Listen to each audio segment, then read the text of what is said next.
MC Oluomo tún jẹ́wọ́ pé òun ni number 1 gbogbo ọmọ ẹgbẹ́ NURTW ní Lagos State pẹ̀lú level maturity tí wọ́n lò lónìí láti wish Tafa Sego ní happy birthday. Láìro gbogbo gbàgbós tó ń lọ lọ́tún lósì táwọn Sego Nation fún lórí ọ̀rọ̀ ipò state chairman tó ti di fàǹfà láàrin òun pẹ̀lú Tafa Sego.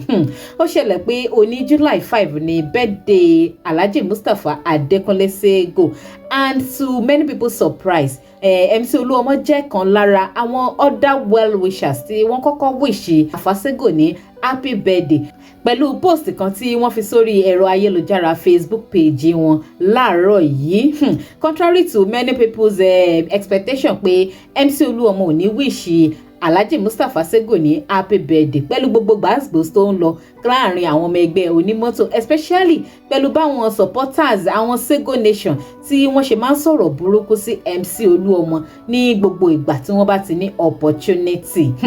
Ìwà tí MC Oluomo wá wè ó jẹ́ nǹkan tí ó wù a lot of people lórí, because tẹ́ bá lọ wo comment section post Facebook page MC tí wọ́n fi wish Tafa Sego ní happy birthday lénìí, ẹ máa rí bí a lot of commenters bí wọ́n ṣe ń gbé fún MC lọ́tún lọ́sì tí wọ́n comment pẹ̀lú level maturity tó lò láàrin yẹn. For instance, tẹ́ bá lọ wo comment, ẹ máa rí comment ẹnìkan Musa Ahmed tó ní God bless you MC Oluomo for this maturity you show. Happy birthday to him. More years to come in good health and wealth. With love. Another person, Alia Homoga, Honey, God bless you, our incoming president NURTW, maturity man, and happy birthday to him. Long life and prosperity. Igba ọdún kan ni. More years to celebrate him. Oga Sego Tuale. Hello, imagine a lot of people nínú wọn dùn pẹ̀lú level maturity tí MC lò láàrin yìí láti wish Tafa Sego ní happy birthday. Because ọ̀pọ̀ ló ti ń wò wípé pẹ̀lú gbogbo nǹkan tó ń lọ ṣé MC dẹ̀ ti lè dá sí Tafa Sego mọ́ forever and ever, but kò rí bẹ́ẹ̀. Ìkàn wọ́n wò pé nǹkan tí èèyàn bá ti jù lọ ó jù lọ ni. Wọ́n wish Tafa Sego ní happy birthday. And ká má parọ́, ẹ̀yin èèyàn, mi rò pé mo ti ever rí fídíò kankan tí MC Oluomo wá jáde láti wá máa sọ̀rọ̀ sí Tafa Sego lórí ọ̀rọ̀ ipò state chairman, àbí ká rí any fídíò níbi tí èèyàn kan ti ń bú Tafa Sego kó wá ṣe pé a máa rí MC Oluomo náà nínú fídíò yẹn tí wọ́n á jọjọ wà ń bẹ̀. Èmi ò tí ì rí bá ṣe ti ń rí lọ́dọ̀ àwọn supporters Tafa Sego tó ṣe pé every given opportunity ló fi máa ń sọ̀rọ̀ sí MC Oluomo anyhow. Kódà a máa ń rí Tafa Sego gan pẹ̀lú wọn nígbà míì tí wọ́n á jọjọ wà nínú fídíò yẹn tí àwọn ọmọ ẹ̀yìn á dẹ̀ máa bú MC Oluomo tí kò dẹ̀ ní caution wọn. And as a fact, ara nǹkan tí ó jẹ́ kí Àbọ̀lọ́rẹ́ legacy jáde nígbà yẹn nìyẹn láti wá máa sọ̀rọ̀ defend MC Oluomo. And ó dẹ̀ point out wípé Tafa Sego gan ló ń dá gbogbo ọ̀rọ̀ yìí sílẹ̀, òun ló jẹ́ kọ́rọ̀ yìí máa long, ló jẹ́ kí matter yìí máa go far to this extent, because kò ever caution àwọn Sego Nation, àwọn supporters ẹ̀ pé kán má máa sọ̀rọ̀ sí MC Oluomo mọ́ anyhow. In case tẹ́ bá ti gbàgbé, ẹ jẹ́ kí n fi fídíò ìran gbogbo wa létí.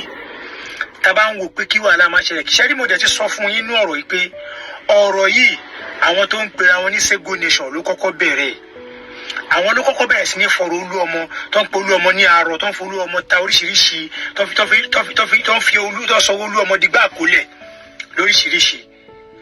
Ọ̀rọ̀ yìí kò dẹ̀ Sego ò dẹ̀ tí ì fi ọjọ́ kan kó jáde sórí pódíọ̀mù báyìí kó sọ̀rọ̀ báyìí ká dé ibẹ̀ yẹn kó sọ pé gbogbo ẹnikẹ́ni gbogbo èèyàn kéèyàn tó bá fi Oluomo wọlẹ̀ àbí ó ń fi òun bú Oluomo àbí ó ń fòun wá ojú bí àbójú rẹ̀ lọ́dọ̀ Oluomo, òun àtẹniyẹn máa ní problem. Wọ́n ní dàda ò lè jà ní dàda ní àbúrò tó gbójú, but anyway, I really commend MC Oluomo pẹ̀lú level composition wọn àti maturity tán lò nípa gbogbo ọ̀rọ̀ ipò state chairman tó ti di nǹkan míì láàrin àwọn ọmọ ẹgbẹ́ onímọ́tò NURTW ní Èkó. Mo really commend wọn àti maturity tán lò gan pé láti fi wish Tafa Sego ní happy birthday lónìí ọjọ́ ìbí ẹ̀. Ká tó wá máa lọ ẹ̀yin èèyàn wa, ẹ jẹ́ ká tún lọ wo under comment post MC Oluomo tí wọ́n fi wish Tafa Sego ní happy birthday lénìí. Ká tó ka comment kan àbí méjì nínú ẹ̀. Àwọn commenter Rashid Abiodun Ọlátẹ́jú ó ní happy birthday to you Alhaji Mustapha Adekunle Sego, Chairman Lagos State NURTW. May Allah grant you goodness in this world and the hereafter. Long life and prosperity in good health and wealth. Amen. So another commenter Rohim Lokman ó ní happy birthday to Ajagungbade 001 of Lagos State. And more blessings to you too. MC Oluomo Gbogbo Federation. May God Almighty Allah continue to bless you guys and your family together. Àwọn ilé ìkọ̀tẹ̀ tí already ń pe Tafa Sego ní state chairman tó ti wọ́n dẹ̀ ti address MC gẹ́gẹ́ bí president. Ó ga o.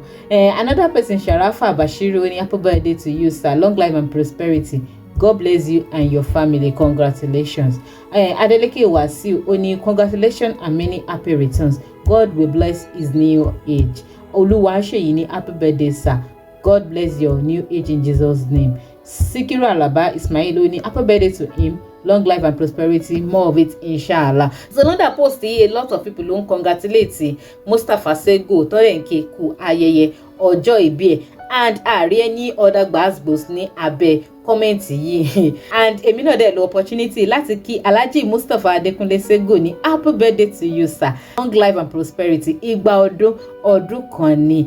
Gbogbo ẹ̀yin olólùfẹ́ wa ẹ jọ̀ọ́ ẹ máa bá wa kí Alhaji Mustapha Adekunle Sego lọ́dà kọ́mẹ́ǹtì yìí wípé happy birthday to him. Ẹ má wá gbàgbé láti máa bá mi click lórí subscribe and follow button tó wà lójú ìwòran yín, kẹ́sì máa bá mi like and share this video. Ẹ ṣé púpọ̀.